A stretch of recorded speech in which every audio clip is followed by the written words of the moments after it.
ये बिना अडेप्टर वाली है, इसमें आप इंटरनेट चला सकते हैं।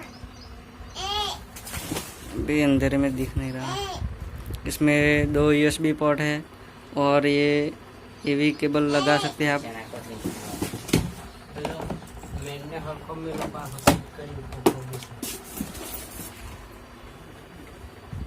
HDMI ईथरनेट पोर्ट 2 HDMI आप लगा सकते हैं।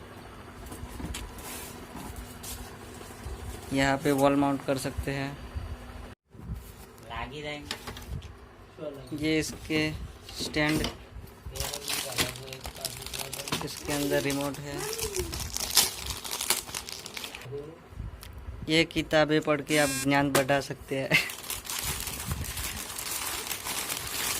ये है इसका रिमोट जो स्मार्ट बिल्कुल भी नहीं है। इसमें YouTube आपको ऊपर ही मिल जाएगा। ये वॉल माउंट करने की किट इसमें आती है। ओह, सेल साथ में आई है और कुछ स्क्रू भी है। तो चलिए इसको फिट कर दें।